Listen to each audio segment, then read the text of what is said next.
કઠપુરની બનેલી સત્ય ઘટના એ વખતની. મધ્યપ્રદેશનું બુરહાનપુર ગામ, બુરહાનપુર નગર છે આખું, એમપીમાં આવ્યું. અને બુરહાનપુરમાં સત્સંગ થયેલો નવો.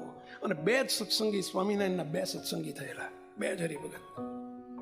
સંતો એ બાજુ વિચરણમાં ગયેલા, બે હરિભક્તોએ કંઠી બાંધેલી સ્વામિનારાયણ ભગવાનની પૂજા કરે, તિલક ચાંદલો કરે, સ્વામિનારાયણ ભગવાનને આશ્રિત બનેલા. હવે ત્યાં ગામની અંદર જે રાજગુરુ હતા એમને આ ગમેલું નહીં. રાજના જે વખતે નાના સ્ટેટ હતા, એ બુરહાનપુર પણ એક સ્ટેટ હતું, અને સ્ટેટના જે રાજગુરુ હતા એમને આ ગમેલું નહીં કે નવો સંપ્રદાય, આ કોઈક ટીલાવાળો સંપ્રદાય આવ્યો છે અને આ ગામમાં હાલ પેટલું છે, તે 2 માંથી 12 થશે ને 12 માંથી 32 થશે કાલે સવારે, એટલે આને ગમે એમ કરીને આ હાલ ટાળો, આનો કાંટો કાઢો, એવી ઈર્ષા વૃત્તિથી, વેર વૃત્તિથી રાજાના ગુરુ હતા, એ સંસારી હતા. અને એને રાજાના કાન ભંભેર્યા. રાજાને કહ્યું, રાજન, આ 3 વર્ષથી વરસાદ નથી થતો આપણા નગરમાં, આપણા રાજ્યમાં, અને એનું કારણ શું ખબર છે તમને? પેલો એક નવો સંપ્રદાય આવ્યો છે, નવા ભગત થયા છે ને, સ્વામિનારાયણ કંઈક બોલે છે કે સ્વામિનારાયણ સંપ્રદાય, આ નવો સંપ્રદાય, નવા ટીલવા થયા છે ને, એટલે આપણે ત્યાં વરસાદ નથી થતો. તો કે એનો ઉપાય, એ બેન જેલમાં પૂરી દો તો વરસાદ થશે, જેલમાં પૂરી દો. આ તો આવી કાન ભંભેર્યા. પહેલાના રાજાઓ કે મોટા માણસો જનરલી એમને પોતાના કાન ના હોય, બીજાના કાન હોય, એટલે એમણે સાચું માની લીધું. પેલા બે હરિભગતને બોલાવીને સૂચના આપી, જો અત્યારે બપોરના 12 વાગ્યા છે, આવતીકાલે બપોરના 24 કલાકની મુદત આપું છું, 24 કલાકમાં જો વરસાદ ન થાય, નથી થતો એનું કારણ તમે છો, તમને જેલમાં પૂરી દેવામાં આવે છે. અને જો આવતીકાલ સુધીમાં વરસાદ નહીં થાય 24 કલાકમાં, તો તમારા જે ચાંદલા છે ને, ચાંદલાની જગ્યાએ હું ડામ દઈશ, ગરમ ગરમ ઉના ખીલાના ડામ દઈશ. અને જો બીજે 24 કલાકમાં નહીં થાય, તમારા પગ ભાગી નાખીશ. અને જો બીજા 24 કલાકમાં નહીં થાય, તમને મારી નાખીશ. બોલો, આવી કડક શિક્ષા સંભળાઈ દીધી. વાંક શું બોલ્યા? ભગવાન સ્વામિનારાયણનો સત્સંગ કર્યો એ વાંક. બંનેને મહારાજની નિષ્ઠા જબરજસ્ત હતી. એમને તો જેલમાં પૂરી દીધા, એમણે તો ત્યાં બેહીને મહારાજની ધૂન ચાલુ કરી, સ્વામિનારાયણ સ્વામિનારાયણ સ્વામિનારાયણ સ્વામિનારાયણ સ્વામિનારાયણ સ્વામિનારાયણ સ્વામિનારાયણ સ્વામિનારાયણ સ્વામિનારાયણ, ખૂબ ધૂન ભજન ચાલુ કર્યું. મહારાજ આપણી રક્ષા કરશે, હે મહારાજ, મારો તોય ભલે ને જીવાડો તોય ભલે, તમારા હાથમાં છીએ, અમે તમારા શરણે છીએ. મહારાજ આ બાજુ રાત્રે મહારાજને હુતા, મહારાજને ઊંઘ ના આવે. પહેલાના જમાનામાં 8-9 વાગે તો ગામ જંપી જતું. મહારાજ પડખા ફરે, રાતના 10 વાગેલા, મહારાજ ઉઠ્યા, ઊભા થઈને મહારાજ ભગુજીને કે, ભગુજી બહાર કોઈ બેઠું છે, જોવો જોઈએ, કોઈને બોલાવો, અત્યારે અર્જન્ટ કામ છે અમારે. પહેલા તો બોલાયા શુક સ્વામીને બોલાવો. શુક સ્વામીને કે, સ્વામી એક ચિઠ્ઠી લખું છું, લખાવું છું, લખો. સ્વામીને ચિઠ્ઠી લખાઈ, મહારાજના લૈયા હતા, રાઇટર હતા. ચિઠ્ઠી લખાઈ, હે બંને ભક્તો, ચિંતા ન કરશો, આ ચિઠ્ઠી તમને મળી રહી છે, અને તમારો સંદેશો અમારા સુધી પહોંચી ગયો છે. ધાર્યું રાજાનું નથી થતું, ધાર્યું અમારું થાય છે. બપોરના 12 વાગ્યા પહેલા ધોધમાર વરસાદ પડશે, અને તમને સ્વાગત સાથે, સન્માન સાથે તમને છૂટા કરશે, અને રાજાએ સત્સંગી થશે, ચિંતા ના કરશે. આવી ચિઠ્ઠી લખાઈ. શુક સ્વામી કે, પણ મહારાજ કાલ સવાર બપોરે 12 વાગ્યા સુધી ચિઠ્ઠી પહોંચે, ઓલે એમને હિંમત આપવા તમે લખ્યું છે, પણ અત્યારે રાતના 12 વાગવા આવ્યા. અત્યારે ક્યાંય ફ્લાઇટ નથી, આપણે ત્યાં હેલિકોપ્ટર નથી, ત્યાં જઈને કોઈ આપી આવશે. એ જમાનામાં તો ક્યાં વાહન વ્યવહાર જ હતા, નથી ગાડીઓ, નતા સ્કૂટર, નતા બાઇક, નથી ગાડીઓ, નતા ટ્રેન, નતું કશું ટ્રાન્સપોર્ટેશન નહોતું. મહારાજે કરશું શું? મહારાજ કે, તમારું કામ લખવાનું છે, હોઈ જાઓ, જાઓ જઈને ગટી કરી જાઓ, તમારું કામ પૂરું થઈ ગયું, તમે જઈને હોઈ જાઓ, હવે શું કરવું એ મારું કામ છે. સ્વામી કે, સારું તાર, તમે જાણો ને, તમારી ચિઠ્ઠી જાણે. આ ચિઠ્ઠી આપીને મહારાજને હોઈ ગયા શુક સ્વામી. આ બાજુ મહારાજ ભગુજીને કે ભગુજી બહાર કોઈ બેઠું છે જરા જગાડો છે, જો કોઈ બેઠું જાગે છે કોઈ જોવો જોઈએ. ભગુજી જઈને મહારાજ ગોવિંદરામ ભટ્ટ છે ને એ બેઠા હોય, એમનો ધ્યાનનો નિયમ હતો. તે રોજ 2-3 કલાક રાતે બેન પેલા લીમડા નીચે, લીમતરુના વૃક્ષ નીચે બેન ધ્યાન કરે, રાતના 12 વાગ્યા સુધી ધ્યાન કરે. તે બેઠા બેઠા ધ્યાન કરતા હતા. આંખે રતાંદળા હતા. મયારામ ભટ્ટના મોટા ભાઈ ગોવિંદરામ ભટ્ટ. અને રાતે ભાળે નહીં, અંધારું થાય ને પછી રતાંદળા એટલે રાત અંધા, રાતે દેખી ના શકે. અને બેઠા બેઠા ધ્યાન કરે. ભગુજી આવીને કહ્યું કે મહારાજ બધા હોઈ ગયા છે, ઓલા ગોવિંદરામ ભટ્ટ એક જાગે છે ને ધ્યાન કરે છે. મહારાજ કે બોલાવો એમને. ગોવિંદરામ ભટ્ટને બોલાવ્યા. મહારાજ તમને બોલાવે, હાથ ચાલીને લઈ આવ્યા. મહારાજ બોલો શું આજ્ઞા છે? મહારાજ કે અત્યારે તમારે બુરાનપુર જવાનું છે. મહારાજ બુરાનપુર ક્યાં આવ્યું? તો કે મધ્યપ્રદેશમાં. મહારાજ કેટલું અહીં 2-5 ગૌ થાય? અરે 2-5 ગૌ નહીં, ગુજરાત નહીં, મધ્યપ્રદેશ બીજો દેશ છે. એ વખતે તો બીજો દેશ કહેવાતો. કેટલું થાય? મહારાજ કે 500 ગૌ. એ વખતે ગૌનો રિવાજ ચાલતો. કેટલું કીધું? 500 ગાઉ. એટલે આશરે બોલાતું. એ વખતે ક્યાં એક્ઝેક્ટ હતું બધું. તો એટલે 1500 કિલોમીટર લગભગ. 500 ગાઉ. મહારાજ ક્યારે જવાનું છે?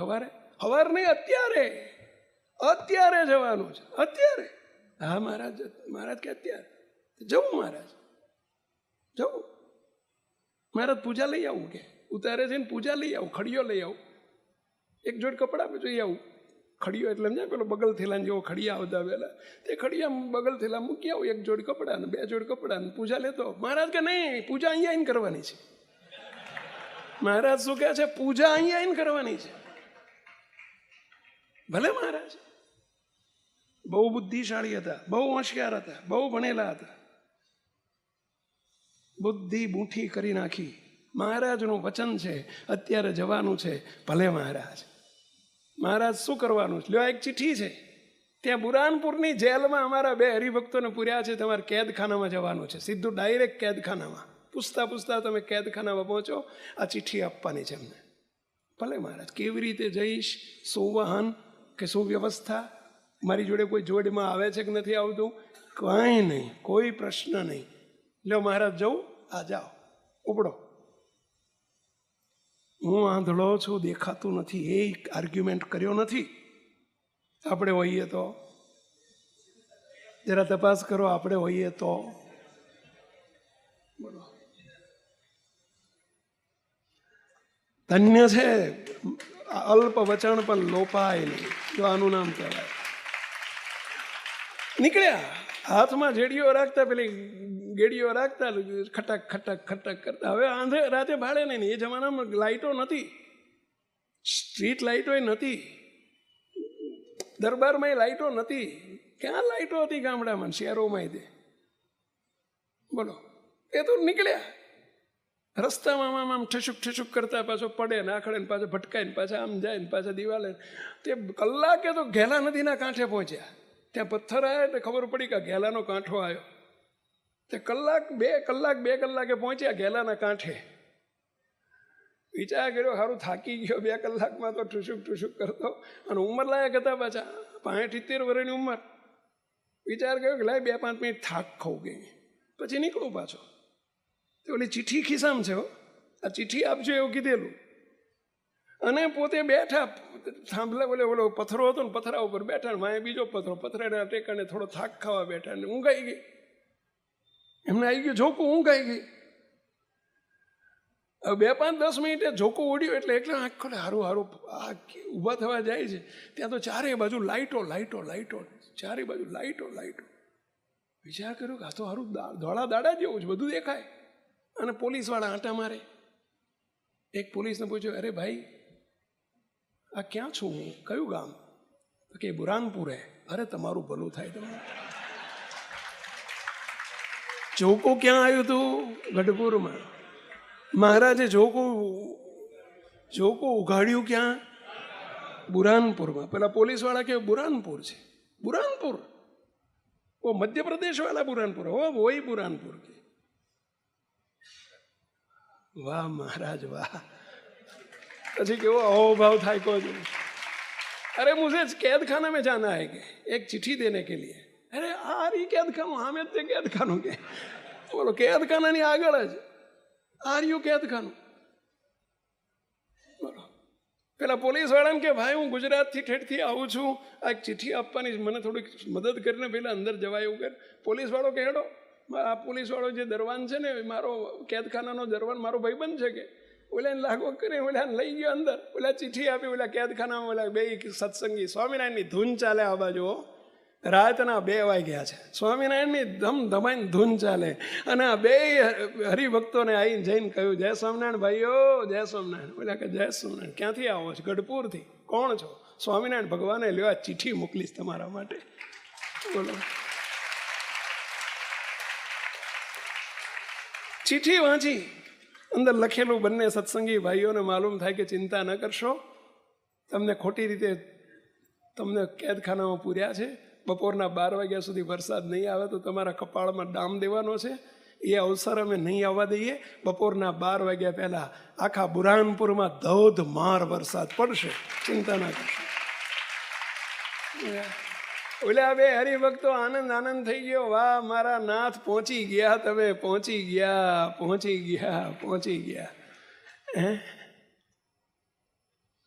નિશ્ચિંત થઈ ગયા.